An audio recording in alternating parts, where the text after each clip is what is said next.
Good evening, ladies and gentlemen. 1984 is a turning point in Indian politics. This was the first time when targeted violence was instigated by the ruling government and politicians. All kinds of support was provided to them, material, instigation, and ample instructions that the administration shut their eyes while the pogroms were being carried out. Across caste and class, Sikhs were attacked, their houses looted, people killed and burnt in the most brutal fashion. Elections were then held in the polarized polity.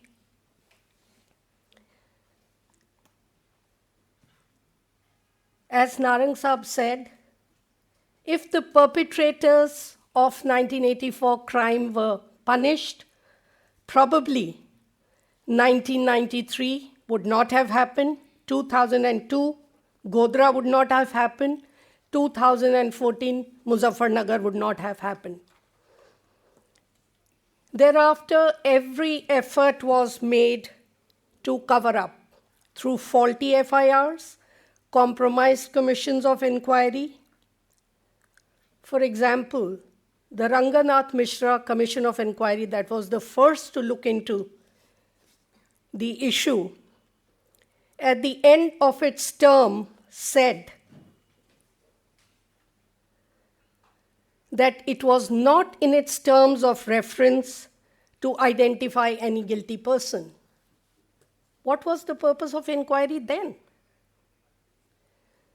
To earn a Rajya Sabha seat for himself or to become the head of the NHRC? Without generalizing, we also had compromised courts, with the exception of people like Justice Anil Dev Singh, who passed severe strictures against the system.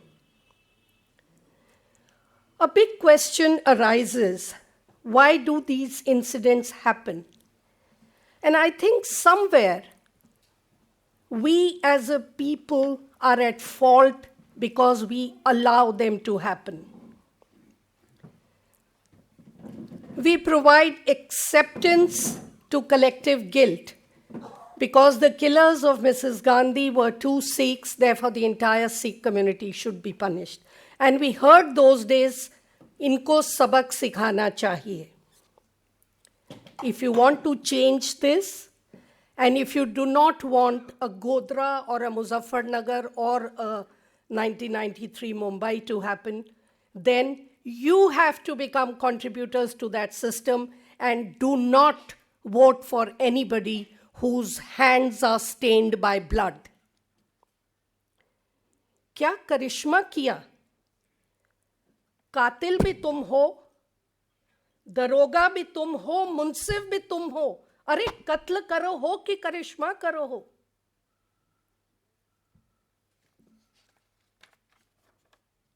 Ten committees and commissions, 11, were unable to punish the big fish.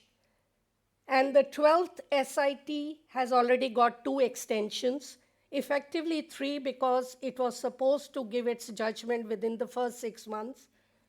It has now been postponed. It has been given an extension till February 11, which is the eve of Punjab elections. So my question is, how long will you play politics with 1984 and across political parties, across spectrum? With this, I would conclude my opening notes and introduce you to a very distinguished panel we have today. We have Justice Anil Dev Singh, who was a judge at the Delhi High Court and later became the Chief Justice of Rajasthan High Court. He has given a very, very important judgment in the case of Bhajan Kaur, in which he's passed very important strictures, and I hope he will refer to them during his conversation. Vrinda Grover, an eminent lawyer and researcher, she has been actively engaged with the women's rights and human rights movements. She has appeared in landmark cases representing victims and survivors of sexual violence, communal conflict, extrajudicial killings, and human rights defenders. She has contributed to drafting many laws, including the one law to prohibit communal violence. And Times Magazine listed her as one of the among the 100 most influential people in the world.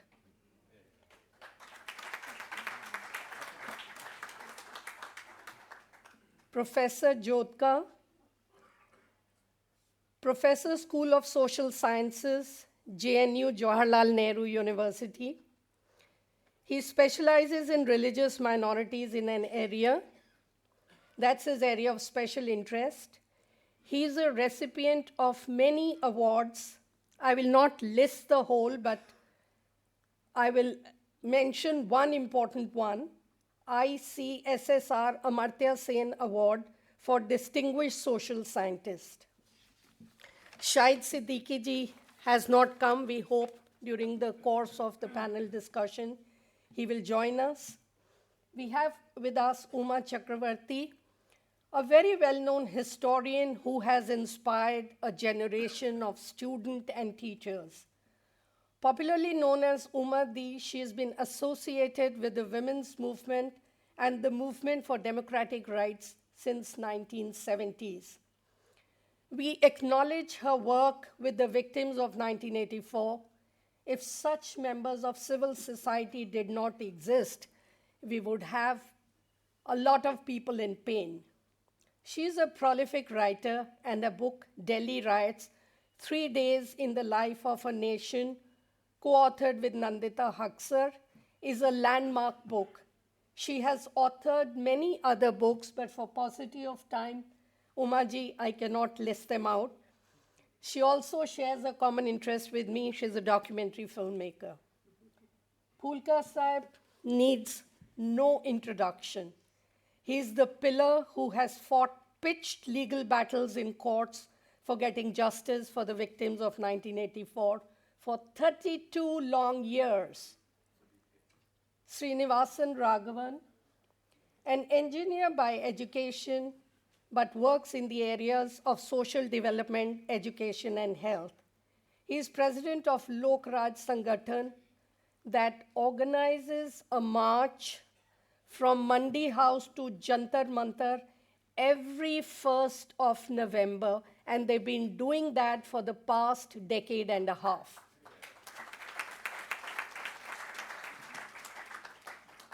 Nilanjan Mukhopadhyay, my peer in journalism, was active with the Nagrik Ekta Manch. He has authored a book, The Untold Agony of 1984. मैं आप सबका स्वागत करती हूँ. I would request each speaker to limit their speech within 8 to 10 minutes. First, I would request Justice Anil Dev Singh. I would like to ask you why the legal aftermath of 1984. Okay. If it's mutually acceptable to both of you, I have no problem. Okay. Phoolka ji, please let us know how many cases have led to convictions in the 32 years that you've fought the battles. Why has justice eluded the victims, and what is the possibility that it will ever happen? Thank you, Harvinder ji. Most respected Justice Ranildev Singh ji, and the most respected all panelists, I will not name them, and my friends, Waheguru ji ਕਾ ਖਾਲਸਾ ਵਾਹਿਗੁਰੂ ਜੀ ਕੀ ਫਤਿਹ। I would take liberty to speak in Punjabi. ਜੱਜ ਸਾਹਿਬ ਤਾਂ ਪੰਜਾਬੀ ਬੜੀ ਚੰਗੀ ਤਰ੍ਹਾਂ ਜਾਣਦੇ ਆ ਅਤੇ ਬੋਲਦੇ ਵੀ ਆ, ਅਤੇ ਬਾਕੀ ਵਰਿੰਦਾ ਤਾਂ ਪੰਜਾਬੀ ਹੋਈ ਆ। ਰਾਘਵਨ ਸਾਹਿਬ ਨੂੰ ਆਪਾਂ ਹੁਣ ਸਮਝਣ ਲਗਾਤਾ। he has been with us since last so many years ਕਿ ਹੁਣ ਪੰਜਾਬੀ ਸਮਝਣ ਲੱਗ ਗਏ ਆ। ਮੈਂ ਜੋ ਮੈਨੂੰ ਟੌਪਿਕ ਦਿੱਤਾ ਗਿਆ ਉਹ ਤਾਂ ਮੈਂ ਕਵਰ ਕਰੂੰਗਾ। ਕਨਵਿਕਸ਼ਨਸ ਕਿੰਨੀਆਂ ਹੋਈਆਂ, ਲੇਟੈਸਟ ਪੋਜੀਸ਼ਨ ਕੇਸਿਸ ਦੀ ਕੀ ਹੈ, ਅਤੇ ਨਾਲ ਅੱਜ ਇਹ 84 ਦੀ ਰੈਲੇਵੈਂਸ ਕੀ ਹੈ। ਪਰ ਉਸ ਤੋਂ ਪਹਿਲਾਂ ਥੋੜ੍ਹਾ ਜਿਹਾ ਮੈਂ ਜੋ ਦੱਸਣਾ ਚਾਹੁੰਦਾ ਜਸਟਿਸ ਅਨਿਲਦੇਵ ਸਿੰਘ ਜੀ ਬਾਰੇ। One of the most respected ਜੱਜ ਆਫ ਦਿੱਲੀ ਹਾਈ ਕੋਰਟ।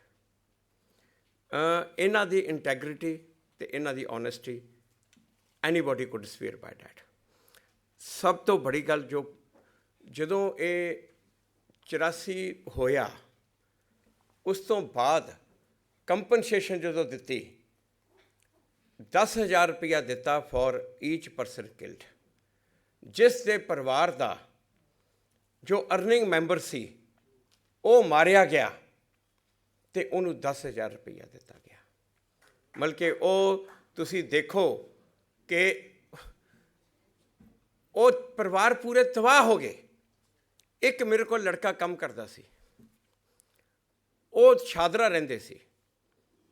ਉਸ ਦਾ ਗ੍ਰੈਂਡਫਾਦਰ ਅਤੇ ਉਸਦੇ ਫਾਦਰ ਅਤੇ ਉਸਦੇ 2 ਚਾਚੇ ਗੌਰਮੈਂਟ ਕੰਟਰੈਕਟਰ ਸੀ। ਆਪਣਾ ਉਹਨਾਂ ਦਾ ਘਰ ਸੀ। ਚਾਰੋਂ ਦੇ ਚਾਰੋਂ ਮਰ ਗਏ, ਚਾਰੋਂ ਮਾਰਤੇ। ਕਹਿੰਦੇ ਜੀ ਔਰਤਾਂ ਨੂੰ ਅਸੀਂ ਨੌਕਰੀ ਦੇਣੀ ਆ ਔਰ ਜੌਬ ਦੇਣੀ ਆ ਅਕੋਰਡਿੰਗ ਟੂ ਦੇਅਰ ਕੁਆਲੀਫਿਕੇਸ਼ਨ। ਮਾਂ ਅਨਪੜ੍ਹ, ਉਹਨੂੰ ਨੌਕਰੀ ਦਿੱਤੀ ਵਿਚਾਰੀ ਉਹ ਵਿਧਵਾ ਨੂੰ ਮਾਲੀ ਦੀ, ਸਕੂਲ ਵਿੱਚ ਮਾਲੀ ਦੀ ਨੌਕਰੀ, ਅਤੇ ਉਹਨੂੰ ਰੁਪਈਏ ਦਿੱਤੇ 10,000। ਮਤਲਬ ਕਿ ਇਹ ਹਾਲ ਸੀ। ਉਦੋਂ ਬਾਅਦ ਮਿਸ਼ਰਾ ਕਮਿਸ਼ਨ 'ਚ ਅਸੀਂ ਰੌਲਾ ਪਾਇਆ। 1987 ਦੇ 'ਚ ਆ ਕੇ 10,000 ਹੋਰ ਦਿੱਤੇ ਜੀ। ਬਹੁਤ ਗਨੀਮਤ ਕਰਤੀ ਜੀ, ਬੜੀ ਗਨੀਮਤ ਕਰਤੀ। ਫੋਰਚੂਨੇਟਲੀ ਕੇਸ ਅਨਿਲਦੇਵ ਸਿੰਘ ਜੀ ਦੇ ਕੋਲ ਆ ਗਿਆ, ਭਜਨ ਕੌਰ ਦਾ। ਅਨਿਲਦੇਵ ਸਿੰਘ ਜੀ ਨੇ ਠੋਕ ਕੇ ਜੱਜਮੈਂਟ ਦਿੱਤੀ। ਮੇਰਾ ਖਿਆਲ ਪਹਿਲੀ ਵਾਰੀ ਸੀ ਦੇਸ਼ ਦੇ ਇਤਿਹਾਸ ਵਿੱਚ ਜਿਹੜਾ ਇਹਨਾਂ ਨੇ ਠੋਕ ਕੇ ਜੱਜਮੈਂਟ ਦਿੱਤੀ, ਅਤੇ ਨਾਲੇ ਇਹਨਾਂ ਨੇ ਕਿਹਾ ਕਿ 3.5 ਲੱਖ ਰੁਪਇਆ ਕੰਪਨਸੇਸ਼ਨ ਮਿਲਣੀ ਚਾਹੀਦੀ ਆ, ਅਤੇ ਹਰ ਇੱਕ ਨੂੰ ਉੱਥੇ 3.5 ਲੱਖ ਰੁਪਇਆ ਕੰਪਨਸੇਸ਼ਨ ਦਵਾਈ ਉਦੋਂ ਦਿੱਲੀ ਵਿੱਚ ਮਿਲੀ। ਉਸ ਤੋਂ ਬਾਅਦ ਤੋਂ ਮੈਂ ਇਹ ਜੱਜ ਸਾਹਿਬ ਦਾ ਪਰਸਨਲੀ ਹਮੇਸ਼ਾ ਹੀ always been indebted and a great admirer and thank you so much sir. ਹੁਣ ਜੇ ਆਪਾਂ ਪਹਿਲਾਂ ਗੱਲ ਕਰੀਏ, ਅੱਜ ਮੈਨੂੰ ਮੀਡੀਆ ਨੇ ਪੁੱਛਿਆ ਉੱਥੇ ਜੰਤਰ ਮੰਤਰ ਜਦੋਂ ਰਾਘਵਨ ਜੀ ਦੇ ਮਾਰਚ ਉੱਪਰ ਮੈਂ ਗਿਆ ਕਿ ਜੀ ਅੱਜ ਦੇ ਦਿਨ ਵਿੱਚ 84 ਦੀ ਰੈਲੇਵੈਂਸ ਕੀ ਆ, 32 ਸਾਲ ਹੋ ਗਏ, ਤੁਸੀਂ ਹੁਣ ਕਿਉਂ ਨਹੀਂ ਛੱਡਦੇ, ਤੁਸੀਂ ਕਿਉਂ ਨਹੀਂ ਭੁੱਲਦੇ। ਤਾਂ ਮੈਂ ਜਵਾਬ ਦਿੱਤਾ, ਜੇਕਰ ਇਹ 32 ਸਾਲ ਦੇ ਵਿੱਚ ਆਈਸੋਲੇਟਡ ਇੰਸੀਡੈਂਟ ਹੁੰਦਾ, ਰਿਪੀਟ ਨਾ ਹੋਇਆ ਹੁੰਦਾ, ਤਾਂ ਸ਼ਾਇਦ ਅਸੀਂ ਸੋਚ ਲੈਂਦੇ ਕਿ ਹੁਣ ਇਹਨੂੰ ਅੱਗੇ ਚਲਾਈਏ ਜਾਂ ਨਾ ਚਲਾਈਏ। ਪਰ ਇਹ 32 ਸਾਲ 'ਚ ਕਈ ਵਾਰੀ ਰਿਪੀਟ ਹੋਇਆ। ਉਹੀ ਮਾਨਸਿਕਤਾ ਉਸੇ ਦੇ ਨਾਲ ਰਿਪੀਟ ਹੋਇਆ, ਉਹੀ ਤਰੀਕਾ। ਬਸ ਸਿਰਫ ਇਹ ਆ ਕਿ ਵਿਕਟਿਮ ਕਮਿਊਨਿਟੀ ਡਿਫਰੈਂਟ ਸੀ। 84 ਸਿੱਖ, 93 ਦੇ ਵਿੱਚ ਮੁਸਲਿਮ, 2002 'ਚ ਮੁਸਲਿਮ, ਉਸ ਤੋਂ ਬਾਅਦ ਆ ਗਏ ਕ੍ਰਿਸਚਨ, ਫਿਰ ਆ ਗਏ ਦਲਿਤ। ਉਹ ਭਾਈ ਆ ਜਿਹੜਾ ਹਰਿਆਣਾ ਵਿੱਚ ਜਿਹੜਾ ਜਾਟ ਅੰਦੋਲਨ 'ਚ ਹੋਇਆ ਉਹਦਾ ਕੋਈ ਛੱਡਿਆ ਹੀ ਨਹੀਂ। ਸਾਰੇ ਜੋ ਵੀ ਆ ਗਿਆ ਉਹੀ ਰਗੜਤਾ। ਮਤਲਬ ਕਿ ਇਹ ਮੈਂਟੈਲਿਟੀ ਜੋ ਹੈ ਇਹਨਾਂ ਦੀ ਕਿ ਕੋਈ ਪਾਵਰਫੁਲ ਪੋਲੀਟੀਸ਼ੀਅਨ ਤੁਹਾਡੇ ਪਿੱਛੇ ਆ, ਮੌਬ ਫਰੈਂਜੀ ਹੈ, ਜਾ ਕੇ ਜੋ ਮਰਜ਼ੀ ਲੁੱਟਿਆਓ, ਜੋ ਮਰਜ਼ੀ ਕਰਿਆਓ, ਤੁਹਾਨੂੰ ਕੋਈ ਪੁੱਛਣ ਵਾਲਾ ਨਹੀਂ। ਤੋ ਇਹ 84 ਰਿਪੀਟ ਹੋ ਰਿਹਾ, ਅਜੇ ਤੱਕ ਹੋ ਰਿਹਾ। ਇਸ ਦੇ ਕਰਕੇ ਇਹਦਾ ਹੱਲ ਲੱਭਣ ਦੀ ਲੋੜ ਆ, ਔਰ ਉਹ ਹੱਲ ਆ ਉਹਨਾਂ ਨੂੰ ਸਜ਼ਾ ਦਿਓ, ਕਿਉਂਕਿ ਅਸੀਂ ਉਹਨਾਂ ਨੂੰ ਉੱਚੀਆਂ ਪਦਵੀਆਂ 'ਤੇ ਬਿਠਾਇਆ, ਉਹਨਾਂ ਨੂੰ ਰਿਵਾਰਡ ਦਿੱਤੇ ਆ, ਸਜ਼ਾ ਨਹੀਂ ਦਿੱਤੀ। ਇਹਦੇ ਕਰਕੇ ਰਿਪੀਟ ਹੋ ਰਿਹਾ। ਔਰ ਜਿੰਨੀ ਦੇਰ ਅਸੀਂ ਇਹ ਰਿਵਾਰਡ ਦੇ ਕੇ ਦਿੰਦੇ ਰਹਾਂਗੇ, ਔਰ ਜੇ ਅਸੀਂ ਇਹਨੂੰ ਭੁੱਲਦੇ ਰਹਾਂਗੇ, ਤਾਂ ਇੱਥੇ ਹੁੰਦਾ ਹੀ ਰਹੂਗਾ, ਔਰ ਕੋਈ ਵੀ ਸੇਫ ਨਹੀਂ ਹੈ ਇੱਥੇ। ਨਾ ਸੋਚਿਓ ਕਿ ਇਕੱਲੀ ਮਿਨੋਰਟੀ ਤੱਕ ਹੀ ਰੁਕੂਗਾ। ਜੇਕਰ ਅੱਜ ਇਹ ਪੈਨਲਿਸਟ ਜਿਹੜੇ ਬੜੇ ਕੰਸਰਨਡ ਸਿਟੀਜ਼ਨ ਇੰਡੀਆ ਦੇ ਇੱਥੇ ਬੈਠੇ ਨੇ, ਜੇਕਰ ਇਹ ਸਾਰੇ ਇੰਨੀ ਦੇਰ ਤੋਂ ਕੰਮ ਕਰ ਰਹੇ ਆ, ਇਸੇ ਕਰਕੇ ਕਰ ਰਹੇ ਆ ਕਿ ਇਹਨਾਂ ਨੂੰ ਸਜ਼ਾ ਮਿਲੇ ਤਾਂ ਕਿ ਅੱਗੇ ਤੋਂ ਇਹ ਰਿਪੀਟ ਨਾ ਹੋਵੇ। ਜੇ 84 ਦੇ ਮੁਲਜ਼ਮਾਂ ਨੂੰ ਸਜ਼ਾ ਦਿੱਤੀ ਜਾਂਦੀ ਰਿਵਾਰਡ ਦੀ ਬਜਾਏ, ਤਾਂ 1993 ਦੇ ਵਿੱਚ ਅਸੀਂ ਮੁੰਬਈ ਨਾ ਦੇਖਦੇ, 2002 'ਚ ਅਸੀਂ ਗੁਜਰਾਤ ਨਾ ਦੇਖਦੇ, ਉੜੀਸਾ ਨਾ ਦੇਖਦੇ, ਦਲਿਤਾਂ ਦਾ ਕਤਲੇਆਮ ਨਾ ਦੇਖਦੇ, ਸ਼ਾਇਦ ਹਰਿਆਣਾ ਵਿੱਚ ਅੱਜ ਜੋ GT ਰੋਡ 'ਤੇ ਹੋਇਆ ਉਹ ਵੀ ਨਾ ਦੇਖਦੇ। ਇਹ ਆ ਮੈਂ ਰੈਲੇਵੈਂਸ। ਹੁਣ ਮੈਨੂੰ ਕਿਹਾ ਗਿਆ ਕਿ ਹੁਣ ਤੱਕ ਕਨਵਿਕਸ਼ਨ ਕਿੰਨੀਆਂ ਹੋਈਆਂ। ਕਨਵਿਕਸ਼ਨ ਜੋ ਦਿੱਲੀ ਜੋ ਕੇਸ ਚੱਲਿਆ, ਦਿੱਲੀ 'ਚ ਚੱਲਿਆ, ਬਾਹਰ ਤਾਂ ਕੋਈ ਕੇਸ ਚੱਲੇ ਹੀ ਨਹੀਂ। ਦਿੱਲੀ ਦੇ ਵਿੱਚ ਸਰਕਾਰੀ ਅੰਕੜੇ ਦੇ ਮੁਤਾਬਕ 2733 ਸਿੱਖਾਂ ਦਾ ਕਤਲ ਹੋਇਆ। 2733 ਮਰਡਰ, ਅਤੇ ਮਰਡਰ ਕੇਸਾਂ ਦੇ ਵਿੱਚ ਸਿਰਫ 30 ਬੰਦਿਆਂ ਨੂੰ ਹੁਣ ਤੱਕ ਸਜ਼ਾ ਹੋਈ ਆ, ਸਿਰਫ 30 ਨੂੰ। ਸਰਕਾਰ ਨੇ ਪਿੱਛੇ ਜੇ ਫਿਗਰ ਦਿੱਤੀ 50 ਦੀ ਪਾਰਲੀਮੈਂਟ ਦੇ ਵਿੱਚ, ਪਰ ਉਹਨਾਂ 50 ਚੋਂ ਕੁਛ ਬੰਦਿਆਂ ਦੀਆਂ ਅਪੀਲ ਹਾਈ ਕੋਰਟ ਨੇ ਐਕਸੈਪਟ ਕਰਕੇ ਉਹਨਾਂ ਨੂੰ ਕੁਇਟ ਕਰ ਦਿੱਤਾ। 30 ਬੰਦੇ ਆ ਜਿਨ੍ਹਾਂ ਨੂੰ ਹੁਣ ਤੱਕ ਸਿਰਫ ਸਜ਼ਾ ਹੋਈ ਆ।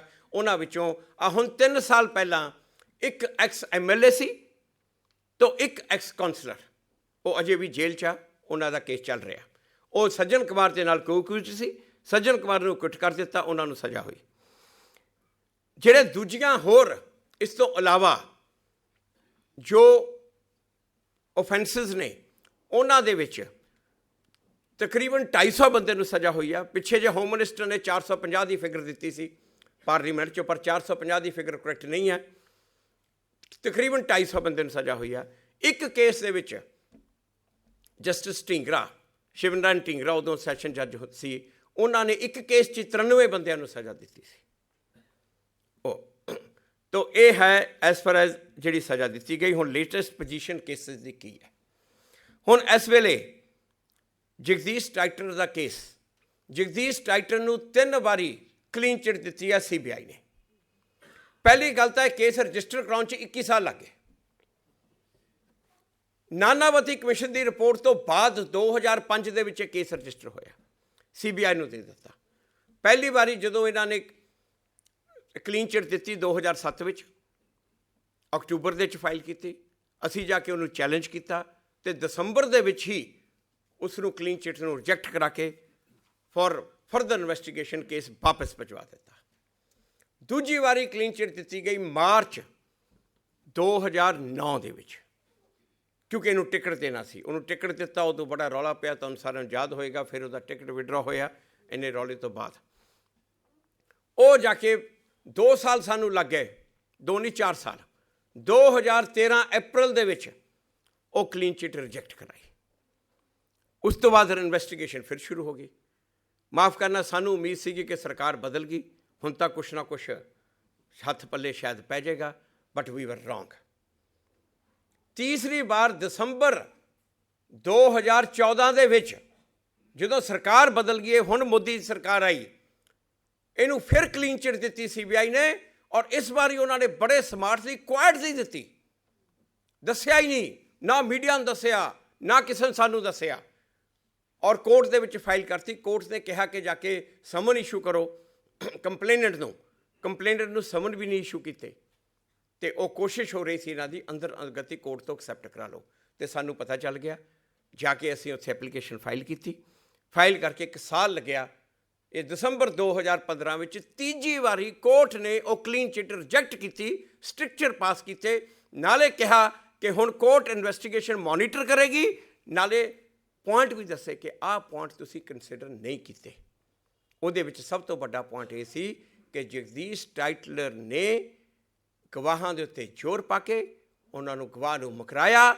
ਇੱਕ ਗਵਾਹ ਦੇ ਮੁੰਡੇ ਨੂੰ ਕੈਨੇਡਾ ਭੇਜਿਆ, ਕਿਸ ਕੰਪਨੀ ਦੇ ਰਾਹੀਂ ਭੇਜਿਆ, ਕਿਸ ਤਰੀਕੇ ਨਾਲ ਭੇਜਿਆ, ਹਵਾਲਾ ਤੋਂ ਇੱਥੋਂ 5 ਕਰੋੜ ਰੁਪਈਆ ਕੈਨੇਡਾ ਭੇਜਿਆ। ਕੈਨੇਡਾ ਗਵਰਨਮੈਂਟ ਨੇ ਉਸ ਨੂੰ ਫਰੀਜ਼ ਕਰ ਲਿਆ, ਫਰੀਜ਼ ਕਰਕੇ ਇੱਥੋਂ ਐਫੀਡੇਵਿਟ ਭੇਜੇ।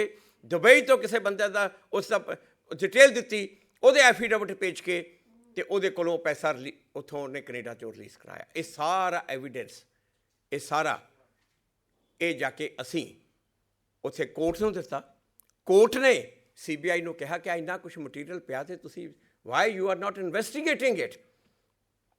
ਦਸੰਬਰ 2015 ਦੇ ਵਿੱਚ ਕੋਰਟ ਨੇ 2 ਮਹੀਨੇ ਦਾ ਟਾਈਮ ਦਿੱਤਾ ਕਿ 2 ਮਹੀਨੇ ਦੇ ਵਿੱਚ ਇਨਵੈਸਟੀਗੇਸ਼ਨ ਪੂਰੀ ਕਰਕੇ ਆ ਕੇ ਦਿਓ। ਅੱਜ ਉਹ 2 ਮਹੀਨੇ ਦੇ ਤੁਸੀਂ ਲਾ ਲਓ ਕਿ ਆਪਾਂ ਸਾਲ ਹੋਣ ਵਾਲਾ ਆ। ਹੁਣ ਪਿਛਲੇ ਹਫ਼ਤੇ ਤਰੀਕ ਸੀ, CBI ਨੇ ਆ ਕੇ ਕਿਹਾ ਜੀ 4 ਮਹੀਨੇ ਸਾਨੂੰ ਹੋਰ ਚਾਹੀਦੇ, 4 ਮਹੀਨੇ ਹੋਰ ਚਾਹੀਦੇ ਆ। ਅਤੇ ਹੁਣ 4 ਮਹੀਨੇ ਅੱਗੇ ਲੈ ਗਏ। ਹੁਣ ਦੇਖੋ ਦੇਰ R, I will not go into the what are the reasons, what all, I will not go into that. But that's very, very unfortunate, very, very unfortunate what's happening. Clear cut case ਜਿਹੜਾ ਉਹ at least ਉਦੋਂ ਗਵਾਹਾਂ ਨੂੰ ਜੋ ਉਹਨੇ ਡਰਾਇਆ ਧਮਕਾਇਆ ਉਹ clear case ਉੱਤੇ ਬਣਦਾ, ਪਰ ਇਹ ਕੁਛ ਨਹੀਂ ਕਰ ਰਹੇ। ਡਾਕੂਮੈਂਟ ਕੈਨੇਡੀਅਨ ਐਮਬੈਸੀ 'ਚ ਪਏ ਆ, ਡਾਕੂਮੈਂਟ ਉੱਥੇ ਕੈਨੇਡਾ ਬੈਂਕ 'ਚ ਪਏ ਆ। ਅਸੀਂ ਖੁਦ ਆਫਰ ਕਰ ਚੁੱਕੇ ਹਾਂ, ਜੌਲੀ ਸਾਹਿਬ ਬੈਠੇ ਆ, ਇਹ ਵੀ ਕਈ ਵਾਰੀ ਆਫਰ ਕਰ ਚੁੱਕੇ ਆ ਕਿ ਅਸੀਂ ਸਾਡੀ ਹੈਲਪ ਲਾਓ, ਸਾਡੀ ਅਸਿਸਟੈਂਸ ਲਾਓ। ਮੈਂ ਕੈਨੇਡਾ ਗਿਆ ਸੀ ਅਤੇ ਮੈਂ ਪ੍ਰਾਈਮ ਮਿਨਿਸਟਰ ਦੇ ਆਫਿਸ ਗਿਆ, ਉਹਨਾਂ ਨੂੰ ਮੈਂ ਕਿਹਾ ਕਿ we need help in this case. So they say we'll extend all the help to you, ਮਗਰ ਉਹ ਸਾਡੀ ਹੈਲਪ ਲੈਣ ਲਈ ਤਿਆਰ ਨਹੀਂ ਹੈ। CBI ਦਾ ਇਹ ਐਟੀਟਿਊਡ ਆ। So this is the same attitude continues in spite of the change of the government. This is what's been happening. दूसरा केस है सज्जन कुमार का। सज्जन कुमार के खिलाफ 2 केस ने। एक दिल्ली कैंट एरिया का जिहदे विच 5 मुलजमां नूं सज़ा हुई सी। सज्जन कुमार नूं उहदे च बरी कीता सी। ये 2013 की गल आ, 3 साल पहला। ਉਹਦੇ ਅਗੇਂਸਟ ਅਸੀਂ ਅਪੀਲ ਫਾਈਲ ਕੀਤੀ ਹੋਈ ਆ। ਉਹ ਅਪੀਲ ਅੱਜ ਕੱਲ੍ਹ ਸੁਣਵਾਈ 'ਤੇ ਆ ਗਈ। ਤੁਸੀਂ ਅਖਬਾਰਾਂ 'ਚ ਪੜ੍ਹਦੇ ਹੋਗੇ, ਸੱਜਣ ਕੁਮਾਰ ਨੇ ਆ ਕੇ ਜੱਜ ਦੇ ਖਿਲਾਫ ਹੀ ਐਲੀਗੇਸ਼ਨ ਲਾਤੇ, ਕਹਿੰਦਾ ਇਸ ਜੱਜ ਅੱਗੇ ਮੈਂ ਆਰਗੂ ਹੀ ਨਹੀਂ ਕਰਨਾ। ਮगर ਉਹ ਹੁਣ ਚੱਲ ਰਿਹਾ, ਉਹ ਆਰਗੂਮੈਂਟ ਹੋ ਗਏ, ਜੱਜਮੈਂਟ ਰਿਜ਼ਰਵ ਆ। ਪਹਿਲਾਂ ਹੁਣ ਇਹ ਫੈਸਲਾ ਹੋਏਗਾ ਕਿ ਕੇਸ ਜੱਜ ਅੱਗੇ ਚੱਲੂਗਾ ਜਾਂ ਨਹੀਂ ਚੱਲੂਗਾ। ਉਸ ਤੋਂ ਬਾਅਦ ਜਾ ਕੇ ਉਹਦੀ ਅਪੀਲ ਦੇ ਉੱਤੇ ਸੁਣਵਾਈ ਚੱਲੇਗੀ। ਉਮੀਦ ਆ ਕਿ ਡੇ ਟੂ ਡੇ ਸੁਣਵਾਈ ਉਸ ਤੋਂ ਬਾਅਦ ਚੱਲੇਗੀ, ਤਾਂ ਉਮੀਦ ਸਾਨੂੰ ਹੈ ਕਿ ਉਹਦੇ ਵਿੱਚ ਕੁਛ ਨਾ ਕਿਸੇ ਅਸੀਂ ਨਤੀਜੇ 'ਤੇ ਜਲਦੀ ਪਹੁੰਚਾਂਗੇ। दूसरा केस है सज्जन कुमार का सुल्तानपुरी एरिए का। उस दे विच अज कल गवाहियाँ चल रही, तुम शायद अखबारों पढ़ते होंगे। शीला कौर गवाह अज कल गवाही दे रही है। वो बेचारी शीला कौर, बल्कि कली शीला कौर नहीं, बाकी सब का ही ये हाल आ, पर वो शीला कौर लोगों के घरों के विच बर्तन मांज के अपना गुजारा कर रही है। यहो जे विटनेस ने, यहो जे साडे तुसीं देख लो, वो जिहड़ी टाइटल वाले केस दे विच पिछे जे कुछ लीडरां ने कहा सी जी कि ये तो पोलीटिकल केस आ, ये तो टाइटल नूं झूठा फसाया जा रहा, ये तो जान के झूठे इल्जाम लगाए जा रहे। वो जिहड़ी बेचारी विडो टाइटल के केस के विच केस लड़ रही है, मतलब कि ਇਹਦਾ मतलब जे झूठे वो लड़ रही है तो पता नहीं किन्ने करोड़ां रुपये उन्हें मिल गए होणगे हुण तक। तो वो स्कूल दे विच चपड़ासी की नौकरी करती है, एक कमरे के घर विच रहिंदी है, बस विच जाती है। 2 वारी तो उन्होंने आके एक बारी ऑटो ने, एक बारी मोटरसाइकिल ने फेट मार के उपरे मारिया तो हस्पताल चक रही है। ये कंडीशन ये हाल आ। दूजा एक केस हो रहा सज्जन कुमार के खिलाफ, जिहदे विच 1992 चार्जशीट, जज साहब 1992 चार्जशीट 302 की तैयार करके SHO ते ACP ने साइन करती, और उहदे लिखा वा कि सज्जन कुमार इज़ एन अक्यूज़ड।